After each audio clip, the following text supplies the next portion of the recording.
대한치과교정학회에서 국내 20대에서 70대 총 598명을 대상으로 치과 교정에 대해 설문조사를 진행했었는데요. 결과가 꽤 흥미롭습니다. 20대가 63.2%로 가장 높았지만 40대도 46.2%, 50대 45.1%, 60대 35.2% 순으로 나이와 상관없이 교정에 대한 관심이 컸습니다. 문제는 이렇게 관심이 높아지면서 치과 교정에 대한 잘못된 정보도 많아졌다는 겁니다. 첫 번째로 많이 물어보시는 질문이 셀프 치아 교정이 믿을만한가예요. 제 알고리즘에도 정말 많이 등장하는데요. 쿠땡, 알땡, 태땡 등에서 2만 원도 안 되는 가격에 판매하는 돌출입 교정기에 관한 겁니다. 돌출 치료의 기본 원리는 전방부 치열 전체를 후방으로 보내주는 건데요. 이러한 돌출 치료는 고려할 사항이 정말 많아 정밀 검사를 통해 개개인에 맞는 치료 계획을 세워야 합니다. 치열 전체가 이동해야 할 수도 있어서 굉장히 어렵고 오래 걸리는 치료입니다. 하루에 21시간 정도 이상의 힘을 가한다고 했을 때 적어도 1년 반 정도의 기간도 필요하고요. 그렇다면 과연 시중에서 판매하는 이런 돌출입 교정기가 이런 역할을 할 수 있을까요? 일단 이런 장치들은 의료기기가 아닙니다. 의사의 진단과 처방으로 구매하는 것이 아니라 사람들 마음대로 착용하게 되겠죠. 치열 교정 효과가 있을지 의문입니다. 또 하나의 문제는 개개인의 구강 구조에 맞게 제작된 맞춤형 장치가 아니라는 겁니다. 사진을 하나 볼까요? 한눈에도 구강과 턱 모습이 제각각이죠? 이 사진처럼 사람은 개인마다 턱뼈와 치아 위치, 크기, 각도가 다 다릅니다.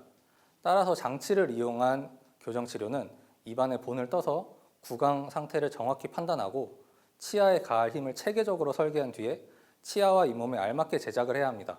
따라서 개인의 맞춤형으로 제작이 필요합니다. 만약 똑같은 틀로 찍어낸 기성품을 구강 내 착용하면 그 영향은 사람마다 제각각으로 나타날 수 있습니다. 즉, 장치를 착용한 후 변화되는 교합을 누구도 예측할 수 없다는 것이죠. 심한 경우에 치아들이 틀어져서 부정교합이 생길 수도 있습니다. 또 이러한 장치들은 턱관절에도 악영향을 미칠 수 있습니다. 치과에서 맞추는 턱관절 안정화 장치나 이갈이 장치는 개개인의 턱이 가장 편한 위치를 치과 의사가 직접 체득하여 제작하기 때문에 턱관절 안정화에 도움이 됩니다.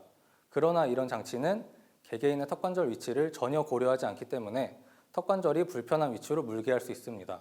이러할 경우에 턱관절 염증이 발생할 위험이 높고 결국 아래 턱뼈 자체가 짧아져서 앞니들이 닿지 않고 완전히 열려버리는 개방교합이 발생할 수 있습니다.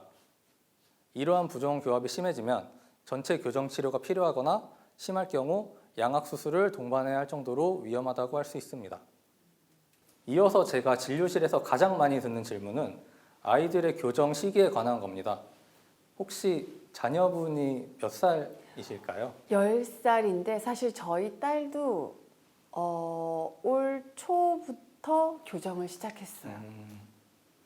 저도 굉장히 이제 어쨌든 권해주셔서 시작을 하긴 했는데 이렇게 빨리 해도 되나라는 걱정이 조금 되긴 하더라고요. 누구는 7살, 8살에 했다고 하고 누구는 다 커서 했다고 하고 사람마다 달라서 매우 헷갈리실 것 같아요. 하지만 그것이 정답입니다. 교정치료의 적기는 아이들마다 다 다릅니다. 유치원이나 초등학교 저학년, 유치와 영구치가 혼재하는 일명 혼합치열기에 하는 교정치료를 1차 교정치료라고 하는데요. 1차 교정치료는 특정한 교정적 문제가 발생했거나 그 발생할 가능성이 있을 때 근본 원인을 해결해서 더 큰 문제가 발생하는 것을 방지하고 균형이 잡힌 성장을 도모하는 예방적 의미의 치료입니다. 이러한 교정적 문제들을 방치할 경우 턱뼈의 조화로운 성장, 영구치 맹출, 교합과 턱관절 및 치아와 잇몸에 지속적인 악영향을 끼쳐 시간이 지날수록 문제가 더 커질 수 있습니다. 그래서 이러한 점들을 고려해서 대한치과교정학회에서는 첫 교정 검진에 대해 만 6세에서 7세경 앞니가 영구치로 교환되는 시기에 받으시는 것을 권고사항으로 하고 있습니다. 이 시기에 교정치료를 하라는 것이 절대 아닙니다. 교정치과에 간다고 반드시 교정을 시작하는 건 아니니까요. 부담을 갖지 말고 이 시기에 치료가 필요한 아이일 수 있으니 시기를 놓치지 말고 첫 교정검진을 받으시길 권유드리는 겁니다. 그렇다면 구체적으로 1차 교정이 필요한 아이들은 어떤 경우예요? 1차 교정의 시기가 가장 중요한 경우는 턱뼈 교정 치료라고 봅니다. 성장이 끝난 후에 턱뼈에 불균형이 있을 경우 교정 치료의 난이도가 급상승하고 심할 경우 양악 수술을 동반한 교정 치료가 필요할 수 있기 때문입니다. 대표적인 턱뼈 불균형은 주걱턱이나 무턱 등이 있습니다. 주걱턱의 경우 이른 나이에 치료를 권유하며 만 10세를 기점으로 치료 효과가 확연히 떨어집니다. 최근 기술의 발달로 10세 이후에도 좋은 치료 결과를 얻을 수 있으나 치료의 복잡성이 증가하기 때문에 보통은 그 이전에 치료를 권유합니다. 무턱 치료 같은 경우는 턱뼈 성장을 유도해주는 치료로 키가 급격하게 클 때 하시면은 턱뼈 성장도 유도가 잘 돼서 효과가 좋습니다. 그리고 입으로 숨쉬기, 손가락 빨기, 혀 내밀기 같은 안 좋은 습관의 교정 치료도 중요합니다. 이러한 습관들은 턱뼈와 치열에 부정적인 영향을 끼쳐 성장에 악영향을 끼칩니다. 그리고 심한 과계교합이나 가위교합, 반대교합, 절단교합 등은 치아가 버틸 수 있는 한계를 넘어서는 힘이 가해져 치아와 잇몸이 파괴가 될 수 있습니다. 이러한 교합을 통틀어 외상성 교합이라고 하는데요. 이런 강하고 안 좋은 힘이 계속 가해질수록 좋을 일은 없으니 빨리 해소하시길 권유드립니다. 대한치과교정학회에서는 전체 치열 교정 시작의 나이를 12세에서 14세로 권고하고 있습니다. 좀 더 정확한 시기를 파악을 하기 위해서는 교정치과에서 성장판 사진을 촬영해서 최대 성장기가 지났는지 여부를 확인하는 것이 좋겠습니다. 말씀드린 것처럼 치열을 가지런하게 하는 교정의 효율과 효과적인 측면에서는 성장기 이후 하는 것이 좋습니다. 하지만 아이가 치열에 대해 컴플렉스가 있어 자존감에 영향을 끼친다거나 치아가 지나치게 앞으로 뻗어져 있어서 손상의 위험이 있을 때 간단히 배열해 주는 것은 그 자체로 큰 의미가 있으니 이러한 경우 충분한 상담과 고민 후에 결정하시는 것이 좋습니다. 지금까지 말씀드렸듯 1차 교정 치료와 전체 치열 교정 치료는 목적 자체도 다르고 적합한 시기도 다릅니다. 1차 교정 치료는 2차 교정 치료와 무관하지 않고 반드시 2차 교정이 필요한 것도 아닙니다.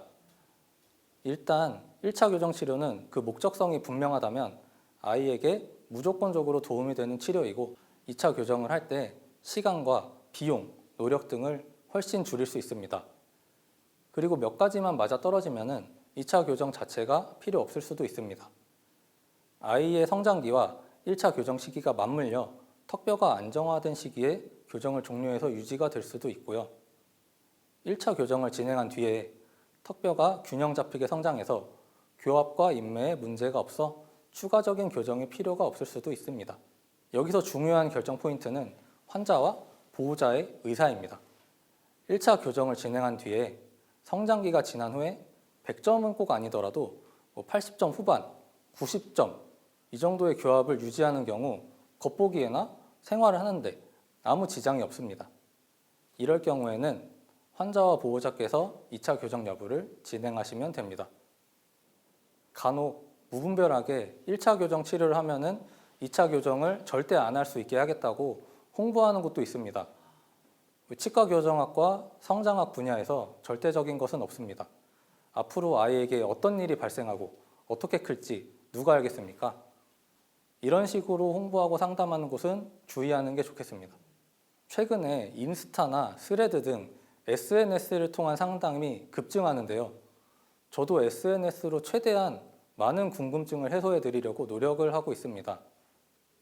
하지만 말이나 엑스레이, 사진 몇 장으로 정확하게 진단하는 것은 불가능합니다. 그래서 교정 전문가를 찾아가는 것이 가장 분명하고 확실한 방법입니다.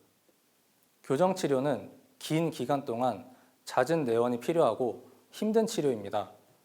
특히 어린아이들 같은 경우 그 시기에 교정 치료를 할 수 있는 기회는 딱 한 번입니다. 따라서 심사숙고하셔서 결정하시는 것이 좋습니다. 아무리 급해도 당일에 결정해서 치료를 시작해야 하는 교정 치료는 없습니다. 교정과 의사가 진단과 치료 계획 상담을 직접 해주는지, 눈높이에 맞춰서 설명을 제공하는지, 그 해당 케이스 경험이 있는지, 치료받는 동안 스트레스 없이 다닐 수 있는 곳인지 이런 것들을 고려해서 충분한 고민을 하신 뒤에 결정하시기를 바라겠습니다.